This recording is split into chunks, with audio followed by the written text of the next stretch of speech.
Okay, let us now go to the fourth method of analysis in trusses. But before that, we have to review our determinacy. No?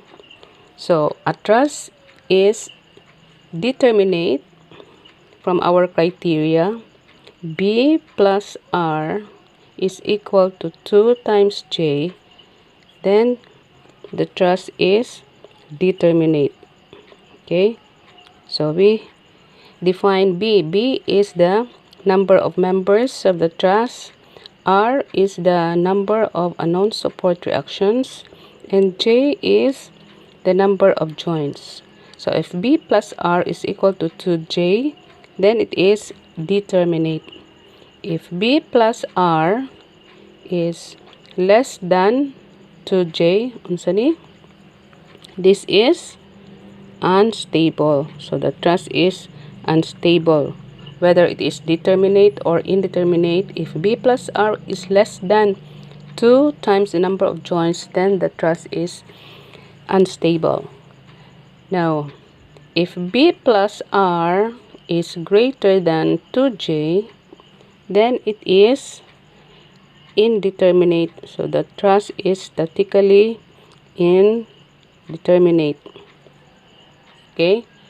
Now, a truss can also be unstable even if it is if B plus R is greater than or equal to 2J. So mahimong gihapon ni siyang unstable provided we have three conditions now. So the truss becomes unstable if the support reactions are concurrent or parallel, and some of the components of the truss forms a collapsible mechanism. Okay, so class, bear in mind, however, that if a truss is unstable, it does not matter whether it is statically determinate or excuse me, indeterminate. Obviously, the use of an unstable truss is to be avoided in practice. Okay. Now, there is also what is called an internally indeterminate truss. Okay, so what is an internally indeterminate truss? Okay. Diba dire, kung B plus R greater than 2J, mahimo siyang indeterminate.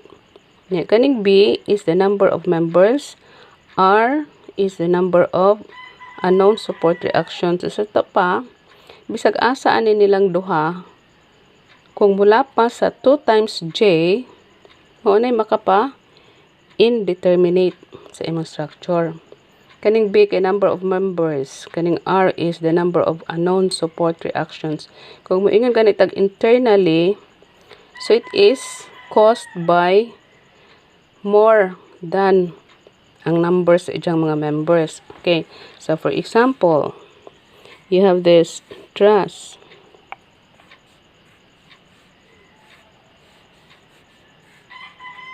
You have a pin at the left end and a roller at the right support. Okay, so if you are going to count the number of members, you have 1, 2, 3, 4, 5, 6, 7, 8, 9, 10.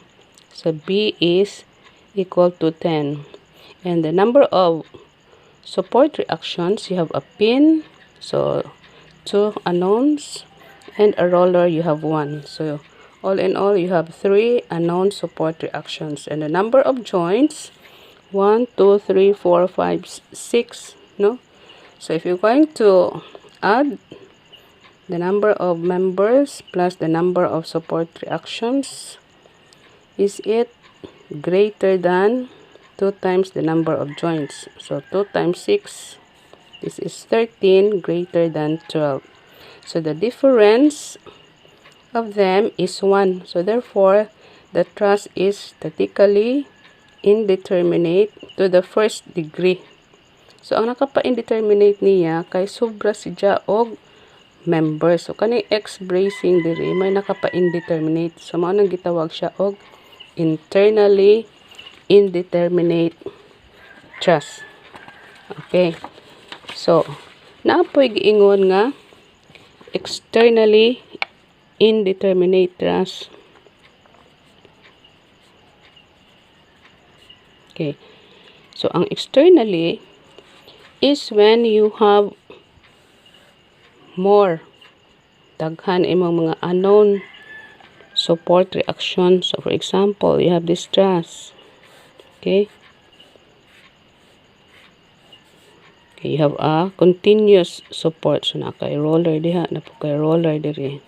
Okay, so given the loadings, okay, so you have two supports at the pin, one at the roller, and one also the other roller. So how many reactions you have? 1, 2, 3, 4. And the number of members, 1, 2, 3, 4, 5, 6, 7, 8, 9, 10, 11, 12, 13, 14, 15, 16, 17, 21. Okay, number of joints, 1, 2, 3, 4, 5, 6, 7, 8, 9, 10, 11, 12. Okay, so 21 plus 4 is 2 times 12.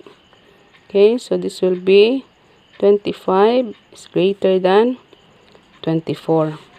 So, statically, indeterminate gihapon to the first degree. Okay, pero ang iyang nakapa-indeterminate tungod kay daghan si jag support reactions, no? If you use your three equations of equilibrium, sum up moment here, duha ka buok unknowns. Ari ka sum up og moment, tulo ka buok unknowns. So mao nay naka-cause sa iyang indeterminacy. Okay, so we call that externally indeterminate truss. Okay? So kung ang mga unknown support reactions may naka-cause nga di siya determine ang iyang mga support reactions, so that is an externally indeterminate truss. If the number of members or ang iyang mga configurations sa iyang mga bracings, members of the truss may nakakos sa iyang indeterminacy, then it is called internally indeterminate truss.